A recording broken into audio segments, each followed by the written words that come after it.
Hey guys, Christian Senior back from CNH Smology again for the follow-up video I made about the Sears Craftsman wide cut machine. We had the machine here ready to go about 2 days ago, but it was extremely cold, so I wasn't able to make it until today because it was snowing off and on, so I apologize for the delay. We finally got the machine ready to go over here for the customer. Unfortunately, the machine is having some bad popping and surging issues with the engine, and we told the customer the machine would basically need a new carburetor on this machine. We fixed the machine up, we got it all tuned up. We also fixed the caster wheel on the front here. These caster wheels on here, you have a plastic or nylon sheathing on the inside of the actual metal area right here, and you just simply put some aero curl on the top here and break the nut. I should say break the bolt loose, I should say. Sorry about that. And once you get that thing off there, I recommend spraying aero curl down inside here in the actual plastic sheathing area down inside, because this thing is metal on the outside and you have a plastic tube that fits down inside there. And I recommend putting like a 10 or 12 gauge bore snake down inside and run up and down on a drill to clean it out. Then once you do that, your actual metal shaft that fits up through here, I recommend putting that on some kind of a small bench grinder, and it's like cleaning up the rust in her, because the one on here, this thing was completely froze in position on here, and what probably happened was the guy left it outside, and water got down inside there and froze up the actual position from allowing it to turn properly. So that's why I recommend always covering your equipment up if you're going to be putting outside. So if you're going to be storing your machine outside, put a whole complete tarp over the whole entire machine. And I also recommend like put bungee cords on the bottom so the tarp actually wraps up underneath the wheels underneath here, so it keeps any kind of water, snow, sleet, rain, anything off the machine, especially if you'll be having it outside. So you want to keep it up off the ground, maybe a couple inches, so it doesn't stick to the ground, because we see a lot of people's machines over here that they leave outside and they only partially cover the top of the machine, and what happens is the rain or snow actually lays on the bottom of the deck and it rots the whole entire deck underneath there, because they did not cover the entire machine as you should right there for that. So most machines out there, you can buy a custom fit or custom, we'll call it custom made, what they called, custom made covering, I should say, and you can actually leave them outside, and most of the time they're UV, they have a UV coating on them right there to keep the steel and all the metal components from actually rusting on here for that. So if you buy a new machine, whether you have a Sears, Longboy Toro, or Briggs & Stratton engine on your machine, just look on the website you actually purchase it from, and you can go in there and buy some accessories for the machine. And typically Longboy and Toro and even Honda, they have specific covers you can buy for the whole tarp for your whole machine. So whenever you get a brand new machine and you want to put it outside, you just go on their website and buy the covering, and typically they run for about $50 to $100 depending on which kind, type, and size and shape you actually buy, because sometimes they have a universal one, other times they have ones that are actually fit the whole machine as a custom kit right there for that. So just be aware of that fact. They do have different price range for each machine. So enough of that. The other problem with this guy's machine is we did the tune-up on here, and we had to put a new fuel line. We had to put a new fuel line on this one right here in the front, and we also put a new fuel filter on here.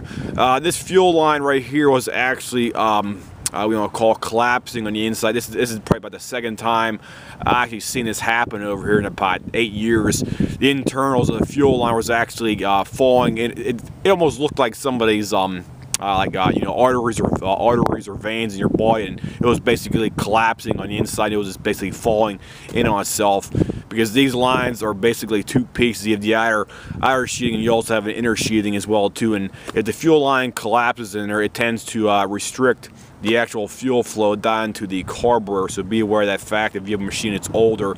This is a 2006 model year, because it has the EPA right on here, 2006 California emissions regulations, or what you want to call them right there for that.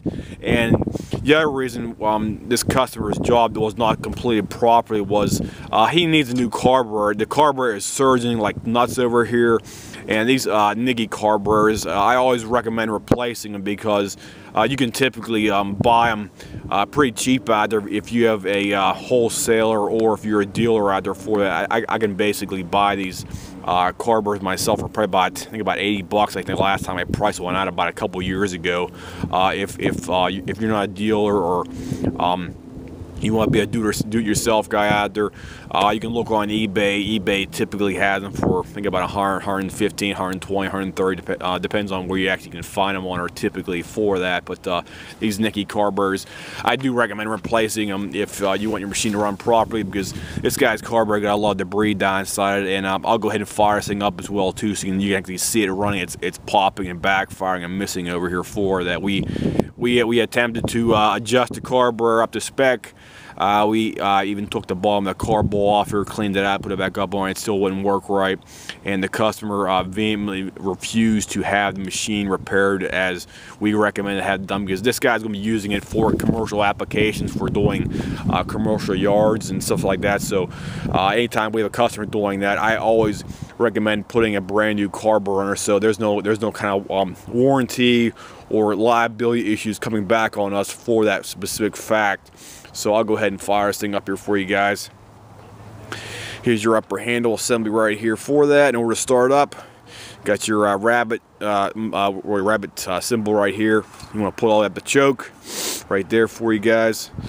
And you got on your hand here, pull this thing over fast and hard for you guys, so bear with me here for a couple seconds.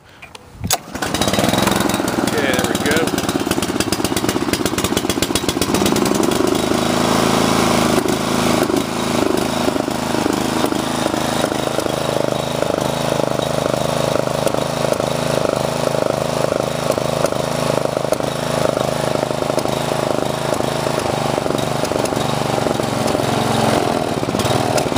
Thing still has a lot of popping and backfiring through the carburetor right here. We actually checked the valves. The valves are perfectly fine. The carburetor should definitely be repaired, or should they replaced on here, because of the problem he's having with it right here. So that's a typical startup right here for that.